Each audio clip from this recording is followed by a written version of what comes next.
Saiba siya Tuhan Yesus, Tuhan bagasan rohani. Sai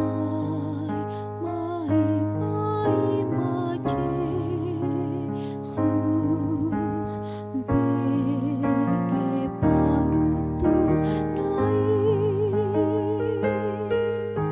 Sai basia Tuhan Yesus, jakoni turomi.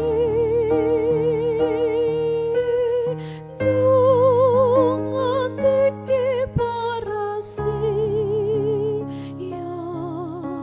so tunjolo salpui.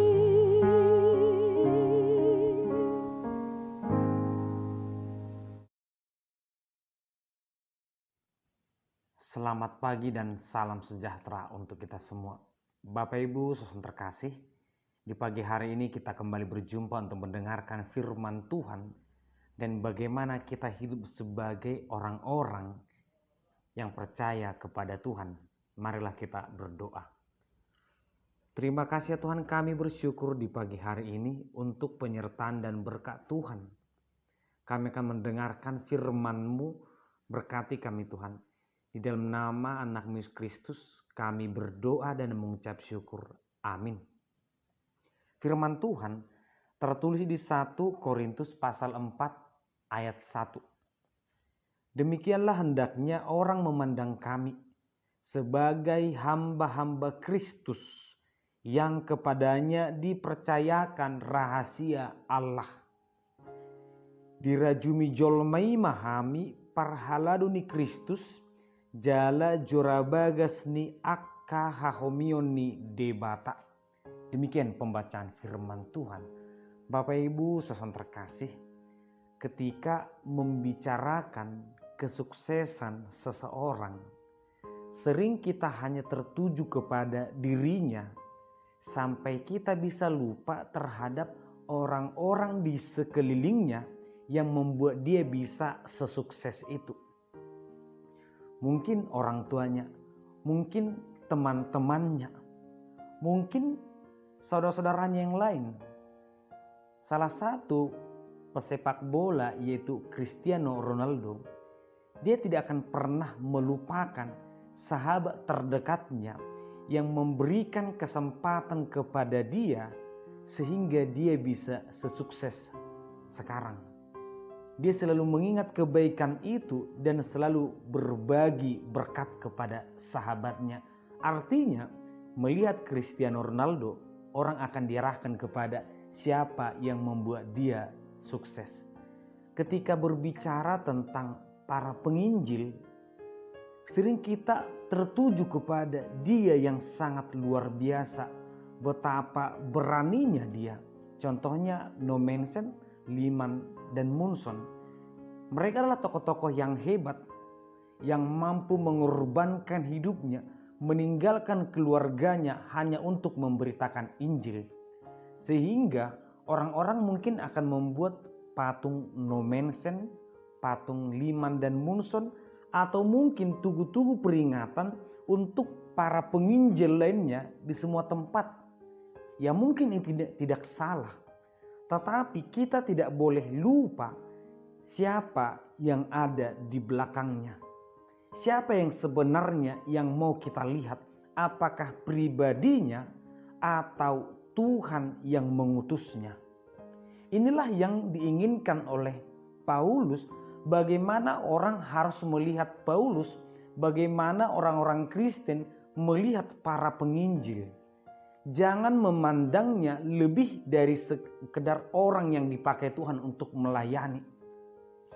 Karena ketika memandang seorang penginjil lebih dari dia sebagai seorang pelayan, maka ini akan memunculkan perpecahan dari sebuah jemaat. Yang harus dilihat adalah Tuhan yang mengutusnya, Tuhan yang memberikan berkat pekerjaan kepadanya. Jadi bukan orangnya. dalam jemaat Korintus terjadi perpecahan karena melihat seorang penginjil jauh lebih dalam kepada dirinya sendiri. Kami adalah jemaat yang diajari dia, maka kami adalah miliknya, dan kami berbeda dari jemaat yang lain. Tentu ini sumber perpecahan. Oleh karena itu Paulus berkata, jangan pernah memandang kami lebih dari situ. Jangan pernah menjadikan kami sebagai Tuhan. Tetapi Tuhan Yesus Kristuslah yang harus kita puji. Sehingga Paulus berkata, biarlah Tuhan yang semakin besar semakin dimuliakan, tetapi kami biarlah semakin kecil. Hal inilah yang seharusnya tercermin dalam kehidupan orang Kristen. Yang dipandang, yang ditunjukkan, yang harus kita tampakkan adalah Tuhan. Sehingga ketika seseorang sukses, dia akan berkata, semua ini karena Tuhan. Semua ini karena penyertaan Tuhan, bukan karena kekuatanku, bukan karena kemampuanku. Aku ini hanya seperti embun atau seperti bunga yang sekarang mekar, tapi sebentar lagi akan hilang. Itulah aku. Tapi karena Tuhan, aku bisa seperti ini. Dan ketika memberi pun, ketika seseorang menolong, dia kan selalu berusaha untuk menutupi siapa dirinya, agar mengajarkan orang untuk tidak memuji dia, memuliakan dia atas pemberian itu. Terkadang seseorang memberi tanpa diketahui orang lain. Dalam bahasa lain disebut dengan NN atau no name. Dia tidak ingin pemberiannya diketahui oleh orang lain. Bahkan apa yang diberikan tangan kanan tidak perlu diketahui oleh tangan kiri. Demikianlah hendaknya kehidupan orang Kristen juga, bukan untuk memuliakan dirinya. Meskipun terkadang manusia sering sangat bangga ketika dipuji, apalagi dimuliakan. Sehingga hidupnya, usahanya hanya untuk mencari pujian atau bahkan dimuliakan orang lain. Seakan-akan itu sebuah prestasi, kebanggaan ketika orang lain hormat, tunduk, takut kepada kita. Jangan-jangan kita menjadi batu sandungan yang menghalangi orang lain datang kepada Tuhan. Demikianlah Bapak Ibu saudara terkasih. Kita hanya orang yang dipakai Tuhan. Kita hanya orang yang bekerja untuk Tuhan. Itulah yang disebut sebagai Kristen. Sehingga dimanapun kita berada, apapun kita yang ucapkan, kita pikirkan, kita lakukan, seharusnya itu menggambarkan cita Kristus. Menggambarkan kasih Tuhan, menggambarkan perbuatan Tuhan, bukan perbuatan si jahat, bukan dendam si jahat. Demikianlah kehidupan kita ini akan menjadi seberkas cahaya yang akan menerangi orang lain. Bapak Ibu saudara terkasih, Paulus adalah sosok yang luar biasa. Dia tidak pernah membanggakan dirinya dan dia tidak membiarkan dirinya dipuji, tetapi selalu mengarahkan orang untuk memuji Tuhan. Demikianlah Bapak Ibu saudara terkasih, firman Tuhan mengajarkan kita untuk semakin berkenan kepada Tuhan, untuk semakin mengerti apa yang Tuhan mau. Demikianlah kehidupan kita juga, biarlah menjadi orang-orang yang memberkati sesama, menjadi teladan bagi sesama, dan menjadi orang yang memperkenalkan orang lain kepada Tuhan. Jadilah berkat. Amin, kita berdoa. Terima kasih Tuhan, kami bersyukur di pagi hari ini. Kami bersyukur untuk firman yang kami dengarkan. Biarlah kiranya Tuhan, kami menjadi orang yang selalu Tuhan pakai menjadi saksi, menjadi orang yang mau memberitakan firman melalui perkataan, perbuatan, dan melalui semua apa yang kami lakukan. Berkati dan kuatkan kami Tuhan.